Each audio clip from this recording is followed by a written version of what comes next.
Hi, എൻ്റെ പേര് ഹാനിൽ, whoosh ഹോംസിൻ്റെ founder. അപ്പോൾ നമ്മളിപ്പോൾ നമ്മുടെ ഒരു പുതിയ ലേറ്റസ്റ്റ് ചെയ്ത ഒരു പ്രോജക്റ്റിൻ്റെ ഒരു ഇൻട്രൊഡക്ഷൻ ആ ഒരു ഇതിലാണ് നമ്മളിപ്പോൾ ഇവിടെ നിൽക്കുന്നത്. ഇത് സ്ഥലം കറൂറ്റി. ക്ലയൻറ്റിൻ്റെ പേര് സർ മോഹനൻ സാറാണ്. അപ്പോൾ പുള്ളിക്ക് മെയിൻ റിക്വയർമെൻറ്റ് എന്ന് വെച്ച് കഴിഞ്ഞാൽ എ ഫ്രെയിം, അതായത് ഞങ്ങളുടെ ചാർലി മോഡൽ ചാർലി അതിൻ്റെ ഒരു ക്യാബിൻ ചെയ്യുക. ഇതിൻ്റെ സൈസ് എന്ന് പറഞ്ഞാൽ ഒരു 15 feet വിഡ്ത്ത്, 20 feet ലെങ്ത്ത്, അതാണ് സൈസ്. അപ്പോൾ അതിൻ്റെ ഒരു വാക്ക് ത്രൂ ആണ് നമ്മളിപ്പോൾ ഇത് വെച്ചിട്ട് പ്ലാൻ ചെയ്യുന്നത്. Okay, so let start. Okay, നമ്മൾ ഇതിൽ പ്ലാൻ ചെയ്തേക്കുന്നത് ടോട്ടൽ 20 feet ആണ് നമ്മുടെ ഇതിൻ്റെ ലെങ്ത് കൊടുത്തേക്കുന്നത്. അതിൽ ഫ്രണ്ടിൽ ഒരു സിറ്റ് ഔട്ട് ഒരു 4 feet, ബാക്ക് സൈഡിൽ ബാത്റൂം ഒരു 4 feet, പിന്നെ അകത്ത് ബാലൻസ് ഒരു 12 feet ഒരു ലിവിങ് സ്പേസ്. ആ ലിവിങ് സ്പേസിൽ ഒരു ടി വിക്കുള്ള ക്യാബിനറ്റ്, ഒരു ചെറിയ ഡൈനിങ് സ്പേസ്, ഒരു സോഫ, ഒരു ബെഡ് സ്പേസ്, പിന്നെ ഒരു കിച്ചണറ്റ് ടേബിൾ, പിന്നെ ഒരു ബെഡ് സൈഡ് ടേബിൾ. ഇത്രയും ഇതിനുള്ള സ്പേസ് ഉണ്ട്.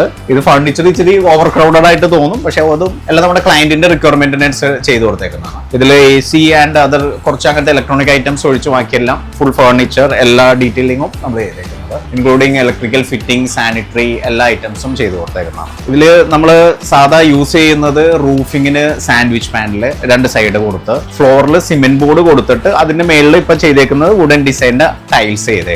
പിന്നെ സൈഡ് വോൾസ് നമ്മൾ ചെയ്തേക്കുന്നത് സാൻഡ്വിച്ച് പാനലാണ് ചെയ്തത്. അതെല്ലാം ഓഫ് വൈറ്റിലാണ് വരുന്ന. അതിന്റെ പുറത്തുകൂടെ നമ്മൾ ഇലക്ട്രിക്കൽ അങ്ങനത്തെ ഉള്ള പൈപ്പ് അതെല്ലാം റൺ ചെയ്ത് ഈ പാനലുകളുടെ ഇടയ്ക്കൂടെ, എന്നിട്ട് അതിന്റെ മേളിൽ നമ്മൾ ഈ വുഡൻ ലൂവേഴ്സ് ടൈപ്പ് കൊടുത്തേക്കും. അപ്പൊ കാണുമ്പോൾ നമുക്കൊരു വുഡൻ ക്യാബിൻ എന്നുള്ളവരുടെ ഫീല് കറക്റ്റ് എക്സാക്ട് കിട്ടാനായിട്ടാണ് ആ ഒരു രീതിയിൽ ചെയ്തേക്കുന്നത്. പിന്നെ ഇത് ആണ് നമുക്ക് ബാത്റൂം. ഈ ശരിക്കും പറഞ്ഞാൽ ഈ ക്യാബിനിലാകെ ഒരൊറ്റ പാർട്ടീഷനേ ഉള്ളൂ, അതാണ് ഈ ബാത്റൂമിന്റെ പാർട്ടീഷനാണ്. ബാക്കിയെല്ലാം ഒരൊറ്റ ഓപ്പൺ സ്പേസ്, ഒരു സ്റ്റുഡിയോ അപ്പാർട്ട്മെന്റ്, അതാണ് നമ്മുടെ മെയിൻ കൺസെപ്റ്റ്. അപ്പൊ അതിൽ ഇനി ബാത്റൂമിന്റെ സെക്ഷൻ എങ്ങനെയാ വെച്ചെന്ന് വെച്ചാൽ,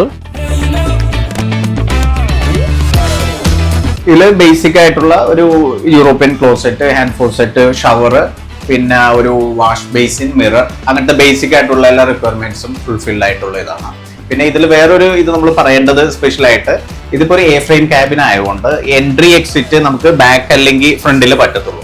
അപ്പൊ ഇൻ കേസ് ഓഫ് എമർജൻസി നമുക്ക് അങ്ങനെ എന്തെങ്കിലും റിക്വയർമെന്റ് വരികയാണെങ്കിൽ അതിന് വേണ്ടിയാണ് ഒരു ബാക്കിലൊരു വിൻഡോ കൊടുത്തേക്കുന്നത്. അല്ലെങ്കിൽ ബാത്റൂമിൽ വിൻഡോ കൊടുക്കേണ്ട കേസില്ല. അത് കൊടുത്തേക്കെന്ന് വെച്ചാൽ എമർജൻസി എക്സിറ്റ് ആയിട്ട് ഇൻ കേസ് വേണമെങ്കിൽ യൂസ് ചെയ്യാം എന്നുള്ള രീതിയിലാണ്.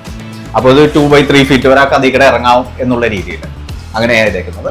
അപ്പൊ ഇതിൽ ഫുള്ളി ഫർണിഷ്ഡ് ആയിട്ട് ഈ രീതിയിലാണ് നമ്മൾ ക്യാബിൻ ചെയ്തു കൊടുക്കുന്നത്. അപ്പോൾ ഇത് നമ്മുടെ ബേസിക് പറഞ്ഞ ഒരു മോഡൽ ചാർലി എ ഫ്രെയിം, ആ ഒരു കൺസെപ്റ്റ്. സൈസ് 15x20, അതാണ് നമ്മുടെ സജസ്റ്റഡ് സൈസ്. അത് നമുക്ക് ആവശ്യമുള്ള രീതിയിൽ കസ്റ്റമൈസ് ചെയ്യാം. ഈ വുഡൻ പാനലിങ് അങ്ങനെ ബഡ്ജറ്റ് നമുക്ക് കസ്റ്റമൈസ് ചെയ്യാൻ പറ്റും, ആ രീതിയിലുള്ളവർക്ക്. Okay, thank you.